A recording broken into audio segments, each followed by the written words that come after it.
এই অস্থিগুলো পরীক্ষা করতে পারবে। তারপর সে ওনারা বলল, বাবা তোমার বাড়ি কোথায়, থাকো কোথায়, ঘর কোথায়?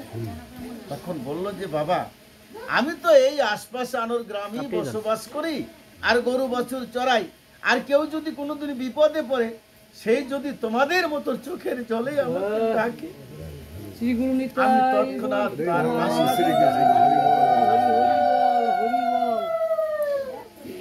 আর তাদের বিপদ থেকে আমি উদ্ধার করিতে সক্ষম হই।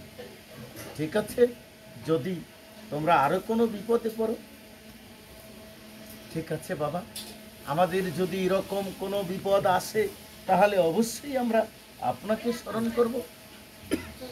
এই বলেই তারা গঙ্গার কাছাকাছি চলে গেলেন এবং গঙ্গার জায়াতে ওই অস্থিগুলো ঢেলে দিল। ঢেলে দেওয়ার সাথে সাথে অস্থিগুলো সবগুলো ডুবে গেল। কিছুক্ষণ পরে ভাসে উঠলেন, ঠিক যেভাবে বলেছিলেন এইভাবেই অস্থিগুলো দুই দিকে আসে দিয়ে দাঁড়ালেন।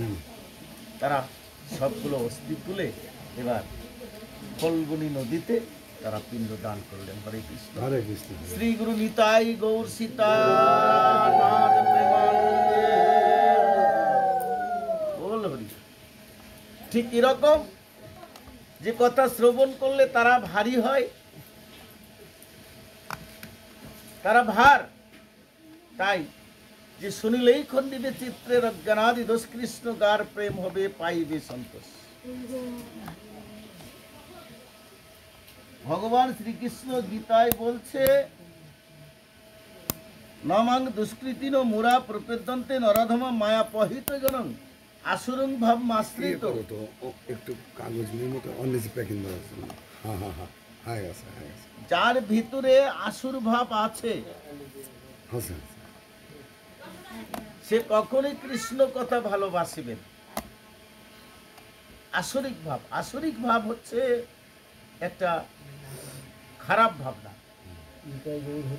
তাই আসরিক ভাব ত্যাগ করে কৃষ্ণ কথা শ্রবণ করা আমাদের একান্ত কর্তব্য। শাস্ত্রে বলছে, দেখিয়া না দেখে অভক্তের গণ, উল্লুক না দেখে জৈসে সূর্যের কিরণ। যারা অভক্ত তারা সাধুকে দেখে মুখ লুকায়। হরে কৃষ্ণ।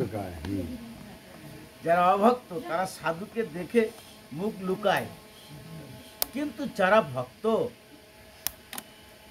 তারা সাধুর জন্য আকাঙ্ক্ষিত, যে তারা সাধুকে খুঁজে বেড়ায়। হরে তারা সাধুকে খোঁজে যে আমি সাধু কোথায় পাবো, তারা সাধুকে খোঁজ করছে।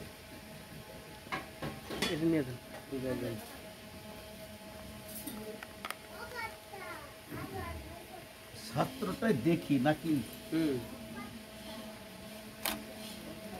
এটা তো মধ্য নীলা বাবা, কোন দিকে দেখো?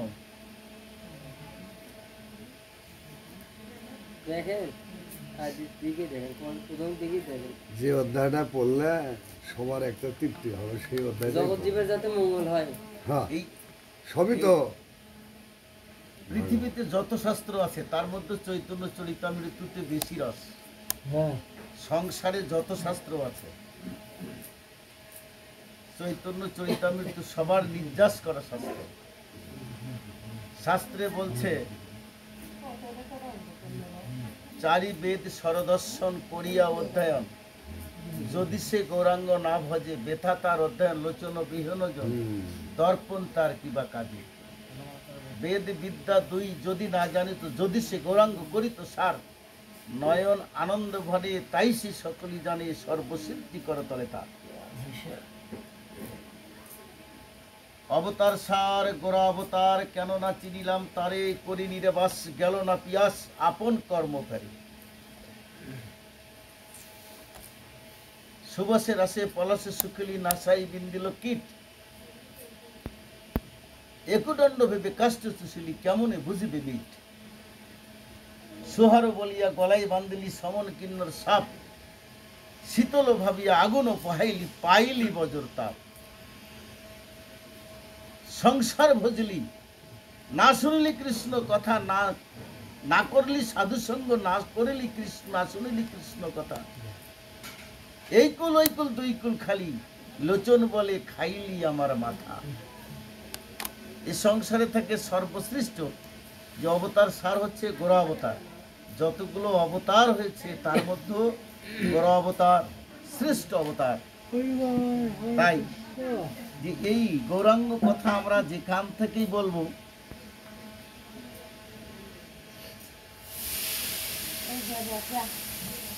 জয় রাধে। আচ্ছা, এই অধ্যায়টা পড়ি। হ্যাঁ, এটা লাগবে ওদিকে যাবে না, খালি একটু না হালকা ভাবে খেতে পারবে। যাও, হ্যাঁ। ধর্মক্ষেত্রে কুরুক্ষেত্র সমবেত যুধিষ্ঠির মামকা পাণ্ডব চৈব কিমা কুবর্ত সঞ্জয়। শ্রীমদ্ ভাগবত গীতা, এটা প্রথম একটা অধ্যায়। ধৃতরাষ্ট্র রুবাচ। এই বর্ণনা প্রমাণিত হয় যে কুরুক্ষেত্র নামক এক ধর্মক্ষেত্রে পাণ্ডব ও কৌরবেরা যুদ্ধ করবার জন্য সমবেত হয়েছিলেন। তারপর তারা কি করেছিলেন সেই কথা ধৃতরাষ্ট্র সঞ্জয়কে জিজ্ঞাসা করছেন। এই বর্ণনাটি যদিও অত্যন্ত স্পষ্ট, কিন্তু তবুও নাস্তিকেরা ধর্মক্ষেত্র এবং কুরুক্ষেত্র শব্দ দুটি বিভিন্ন অর্থ বিশ্লেষণ করার চেষ্টা করে। তাই শ্রী জীব গোস্বামী আমাদের সাবধান করে দিয়েছেন কোনো রকম কল্পিত অর্থ শ্রবণ না করতে, কোনো রকম কল্পিত অর্থ ছাড়া যথাযথভাবে শ্লোকগুলি গ্রহণ করাই শ্রেষ্ঠ।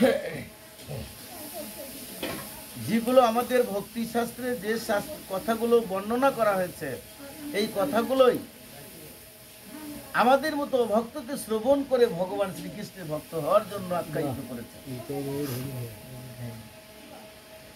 জীবের অস্থি ২০টা, ২ শঙ্খ গোময়, শ্রুতিবাক্য সেই ২ মহাপবিত্র হয়। যদি আমরা দেখো, এখানে শাস্ত্রে বললেন বেদের উদ্ধতি দিয়ে অস্থি আমাদের সবসময় সর্বসময়ের জন্য কোনো কুকুর, শৃগাল, বিড়াল বা কোনো পশু বা কোনো যন্ত্রীর অস্থি যদি আমাদের শরীরকে স্পর্শ করে, আমরা যদি শরীরের সঙ্গে স্পর্শ করাই, শরীর অপবিত্র হয়ে যায়, তাই নয়? কিন্তু কারো অস্থি পূজায় লাগে, সেটাকে শঙ্করের অস্থি শঙ্খ পূজায় লাগে। সেই কথাটা এখানে শাস্ত্রে বললেন। কারো বিষ্ঠা, সব বিষ্ঠাই আমাদের অপবিত্র, ঠিক নয়? সব বিষ্ঠাই অপবিত্র, যাহা ভাটির দিকে চলে যায়, যদি অধবায়ু হয় তবু সেটা অপবিত্র। কিন্তু কারো বিষ্ঠা পবিত্র, কাজে লাগে, জীবাণু মুক্ত হয়, যেমন গোময়। কারো বিষ্ঠা সেটাই হচ্ছে গোময়, গরুর নাক। কিন্তু শুকনো গরুর পায়ের সাথে নাগলে আবার তাকে আচমন ধৌত করতে হবে, শাস্ত্রে বললেন। তাই এখানে বললেন যে এইরকম যত অবস্তু, অপবিত্র বস্তুই থাক না কেন, তারাও যদি আমার সাধু সঙ্গ করে, নিশ্চয়ই তাদের মতো পবিত্র হয়ে যাবে। এই তো সেই চৈতন্য চরিতামৃত এতখানি একটা কথা বললেন যে সংসারে সব বিষ্ঠাই বিষ্ঠা সমতুল্য নয়, কিছু কিছু বস্তু আছে সেটা আমাদের উপকরণে লাগে। শত প্রমাণ বেদ সত্য যেই কয়, লক্ষ্য না করিলে শত প্রমাণ হানি হয়। যদি কোনো জিনিসের সঙ্গে এমন কোনো জিনিস আছে, সেটা যদি আমরা প্রমাণ করিতে যাই, তাহলে আমাদের ধর্মের কোনো না কোনো হানি অবশ্যই হবে।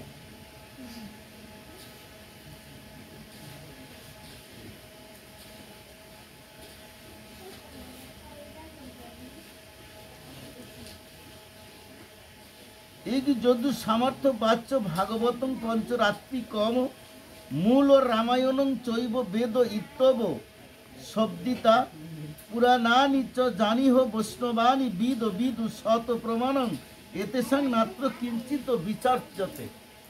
এখানে বললেন ঋগ্বেদ, যজুর্বেদ, সামবেদ এবং অথর্ববেদ, ভাগবত, পঞ্চরাত্রিক শাস্ত্র, মূল রামায়ণ, পুরাণ, জানিও বৈষ্ণবাণী বিদু, যে শাস্ত্রগুলোর মধ্যে আমার ভগবানের কথা আছে, এই শাস্ত্রগুলো পূর্ণাঙ্গভাবে তোমরা তা পাঠ করো এবং সেটা ভক্তকে শ্রবণ করো। বেদ সূত্রের অর্থ জৈসে সূর্যের কিরণ সকল্পিত ভাষ্যমেঘ করে আচ্ছাদন।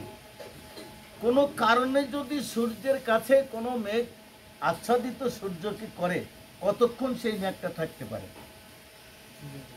অল্প কিছুক্ষণই থাকে। হ্যাঁ, তাই যে সংসারে যেগুলো ভগবানের কথা, এই কথাগুলো থাকবে, আর যে কথাগুলো ভাষ্য উপকারী নয় এই কথাগুলো চলে যাবে। তাই এখানে বললেন যে বেদ সূত্রের অর্থ জৈসে সূর্যের কিরণ সকল্পিত ভাষ্যমেঘ করে আচ্ছাদন। তোমাদেরকে এমন একটি পর্দার আড়ালে রাখছে যেটা আমরা এই পর্দার আড়াল থেকে বাই হতে পারছি না। বেদ পুরাণে কহে ব্রহ্ম নিরূপণ, সেই ব্রহ্ম বৃহস্ত বস্তু ঈশ্বর লক্ষণ। আমাদের শাস্ত্রগুলো ঈশ্বরের লক্ষণ আদি বর্ণনা করে গিয়েছে। আমরা পুরাণে দেখেছি যিনি ঈশ্বর তেনার দাড়ি মোছ গাজাবে না, এমন কোন ভগবানকে আখ্যায়িত করা হয়েছে যে তাদের দাড়ি মোছ আছে, তাদেরকেও ভগবান বলছে। একদম মিথ্যা বলিনি আমি। শাস্ত্রগুলো প্রমাণ করেছে যে ভগবানের দাড়ি মোছ হবে না যারা অবতার হয়েছে। অনেক শাস্ত্র পুরাণাদি প্রমাণ করে, কিন্তু এমন কোন ভগবান দেশে জন্ম নিয়েছিলেন বাংলাদেশের মধ্যেই বা ভারতের মধ্যেই, কিন্তু তাদের দাড়ি মোছু ছিল। শাস্ত্রগুলো প্রমাণ করেছে যারা অবতার বা ভগবান, তাদের দেহ কোনোদিন শ্মশানে চিতায় উঠবে না, তাদের দেহ কোনোদিন চিতায় উঠবে না, তাদেরকে জ্বালানো হবে না আগুনে। কিন্তু দেখা যায় যে এমন ভগবান বলে আখ্যায়িত করা হচ্ছে, তাদের দেহ আগুনে পুড়ে চিতায় দেওয়া হচ্ছে, আগুনে পুড়ে ফেলানো হচ্ছে, কিন্তু তারা কখনোই ভগবান হতে পারে না। তাই বেদ পুরাণে কহে ব্রহ্ম নিরূপণ, সেই ব্রহ্ম বৃহদস্তু ঈশ্বর লক্ষণ। সেই ঈশ্বর যার মধ্যে ভগবানের ভগবত্ব 6টা গুণ রয়েছে, সমগ্র ঐশ্বর্য, সমগ্র মহত্ব, সমগ্র বীর্য, এইভাবে যে তার মধ্যে এই 6টা গুণ রয়েছে, সেই হচ্ছে ভগবান। সর্ব ঐশ্বর্য পরিপূর্ণ স্বয়ং ভগবান, তারে নিরাকার করি করহ ব্যাখ্যান। দেখুন, তাকে নিরাকার বলছে কোনো ভাষ্যকার, কোনো শাস্ত্রজ্ঞ ব্যক্তি, কোনো একজন ধর্মপ্রাণ মানুষ তাকে নিরাকার বলেছে। নিরাকার ব্রহ্ম সাকার হপি নিগুণ ব্রহ্ম। শ্রীমদ্ ভাগবত গীতা দ্বাদশ অধ্যায় ভক্তি যোগে এত কম শ্লোক, 20টা শ্লোক মাত্র দ্বাদশ অধ্যায়তে। দেখুন আপনারা, প্রথম নম্বর শ্লোকটাই অর্জুন জিজ্ঞাসা করেছে ভগবান শ্রীকৃষ্ণকে। দ্বাদশ অধ্যায়ের প্রথম নম্বর শ্লোক, এই যে দ্বাদশ অধ্যায় ভক্তি যুগের প্রথম নম্বর শ্লোক অর্জুন বলেছেন, ভক্তিতে ভজে তোমায় কিবা নিগুণ ব্রহ্মেরে। এই দুইয়ের মধ্যে সৃষ্ট কৃষ্ণ বলি কারে? কৃষ্ণ বলো না, এই দুইটার মধ্যে সৃষ্ট কে? কেউ নিগুণ ব্রহ্মের উপাসনা করছে, নালনে গান গায়নি। বেদে নাই যার উপরে কাজ সামান্য কি পাবে তার দেখা। নালনে কিন্তু গান গায়া গেছে, দিকে দিয়ে গেছে। তোমরা কেমন ভক্ত দেখি, নিগুণ ব্রহ্মের উপাসনা করো না সাকার ব্রহ্মের উপাসনা করো?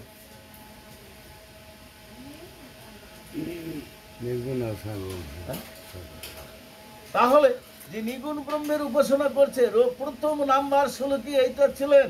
ঠিক এইখানে বললেন, সর্ব ঐশ্বর্য পরিপূর্ণ স্বয়ং ভগবান, তারে নিরাকার করি করহ ব্যাখ্যান। তাকে নিরাকার বলে। আরে নিরাকার তো আমরা নিরাকারে কার রূপ ধ্যান করব? একটা ধ্যান করতে হবে না? যখন চোখ মুদ্রিত করে কারো না কারো ধ্যান করে। রামানন্দ প্রসাদ নিবেদন করতে গিয়ে বিদ্যানগরে চোখ মুদ্রিত করে ধ্যান করতে শুরু করলেন। দেখে যে প্রসাদটা নিবেদন করা হয়েছিল, সমস্ত ভূত প্রেত এসে দিয়ে খাইতে লাগলো। হরে কৃষ্ণ। সমস্ত ভূতগুলো এসে দিয়ে ওই প্রসাদ খাচ্ছে। ধ্যান ছেড়ে দিলেন, আবার জল টল ছিটে দিয়ে নিজেকে অপবিত্র মনে করে আবার তিনি শরীর থেকে সম্পূর্ণ কাপড় ধরি পাল্টে আবার ধ্যান করতে শুরু করলেন চলচিত্র দিয়ে। আবার দেখে যে ওই বিদ্যানগরের ভূতগুলো আসে দিয়ে ওই বিদ্রুপ যন্ত্রণা করছে। এইভাবে 3 বারের পর জিজ্ঞাসা করলো, বাবা ত্রিদণ্ডী সাধু, দণ্ড একটা দণ্ড থাকে সাধুদের কাছে, বাকের দণ্ড মৌনতা। নিতাই কিন্তু এই দণ্ডটা একবার দণ্ড ভাঙা নদীতে ভেঙেছিলেন, ভাগ নদীতে। তার কারণ ছিল, কি কারণ ছিল? নিতাই মনে করলো যে বাকের দণ্ড মৌনতা, আমার জবান কি দিয়ে বন্ধ হবে? যদি আমি কিছু না বলি তাহলে এটাই আমার বাকের দণ্ড। দেহের দণ্ড যোগাভ্যাস। দেহের দণ্ড হচ্ছে কাম্য কর্ম ত্যাগ, আর মনের দণ্ড হচ্ছে যোগাভ্যাস।